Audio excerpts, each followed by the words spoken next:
ఈ మూవీ చూశాక ఖచ్చితంగా అయితే అంటారనమాట. ఏంటి అంటే ముసలావిడే కానీ మహానుభావురాలని. అలాగే మనం ఇన్‌స్టాగ్రామ్‌లో రీల్స్‌లో వాటిలో చూస్తూ ఉంటాం కదా! మొత్తం మంచు ప్రదేశం, మధ్యలో ఒక ఇల్లు ఉంటుంది, చుట్టూ మంచు పడుతూ ఉంటుంది. అలాంటి లొకేషన్స్ ఇందులో బాగా కవర్ చేశారని చెప్పొచ్చు. సో, అసలు స్టోరీలోకి వెళ్ళిపోతే గనక ఒక ఓల్డ్ లేడీ ఆ ఇంట్లో అయితే ఉంటారనమాట సింగిల్‌గా. సో, ఆవిడ కారు తీసుకొని అయితే బయలుదేరి వెళ్తారు. వెళ్ళాల్సిన అడ్రెస్ మర్చిపోతారనమాట. అంటే ఒక నది దగ్గరికైతే ఆవిడ వెళ్ళాలి.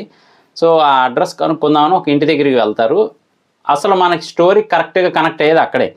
అంటే ఒక పర్సన్ మాత్రమే కనబడుతూ ఉంటాడు. అతని దగ్గరికి వెళ్లి మొత్తానికి వెళ్ళాల్సిన నది అడ్రెస్ అయితే కనుక్కుంటారనమాట. నిజానికి ఆ నది గడ్డ కట్టేసి ఉంటుంది వింటర్ సీజన్‌లో. సో, ఎక్కడికి వెళ్తున్నారంటే ఇలా ఫిషింగ్‌కి వెళ్తున్నాను అని అయితే చెప్తది. ఆ సింగిల్ పర్సన్ అయితే బయట కనబడతాడు. కానీ లోపల మాత్రం ఒక అమ్మాయిని కిడ్నాప్ చేసి ఉంచుతారనమాట. సో, మరి ఎందుకు కిడ్నాప్ చేశారు? అలా ఎందుకు ఉంచారు? మరి ముసలావిడ అటు వెళ్ళిపోయిందా? సేవ్ చేసిందా? అసలు ఏం జరిగింది? అనేది టోటల్ మూవీ కాన్సెప్ట్. ఓవరాల్‌గా అయితే మాత్రం ఒక మంచి ఎక్స్‌పీరియన్స్‌ని అయితే ఇస్తుంది మూవీ. మరీ హడావుడి కాదు, స్లోగా వెళ్తూ ఉంటుంది. అంటే భారీ చేజింగ్‌లు, బాంబ్ బ్లాస్ట్‌లు ఇవేవి ఉండవు గానీ, చూడటానికి మాత్రం స్టోరీ లైన్ ప్రకారం వెళ్తూ ఉంటుందన్నమాట. సో, చూడకపోతే ఒకసారి చూడడానికి ట్రై చేయండి. లయన్స్ గేట్ ప్లే అనే ఓటీటీ యాప్‌లో అయితే అవైలబుల్‌గా ఉంది.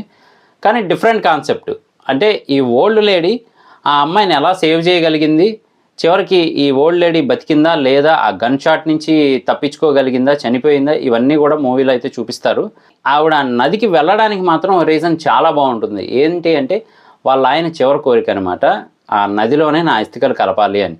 కానీ కలపడానికి మంచు గడ్డగట్టి ఉంది. కానీ ఈవిడ అక్కడికి వెళ్ళి కలపాలి. సో, మరి ఎలా కలిపింది? ఏంటి? ఇదంతా కూడా బాగా చూపించారని అయితే చెప్పొచ్చు.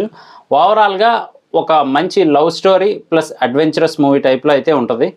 చూడకపోతే చూడడానికి ట్రై చేయండి. మూవీ చూసిన తర్వాత నాకు అనిపించింది మాత్రమే. మరి చూసాక మీకేమనిపించింది అనేది కింద కామెంట్ చేయడం మర్చిపోకండి. నేను మీ ప్రసాద్. మళ్ళీ నెక్స్ట్ వీడియోలో కలుస్తాను. Love you all. ఇంతకీ మూవీ నేమ్ చెప్పలేదు కదా, డెడ్ ఆఫ్ వింటర్.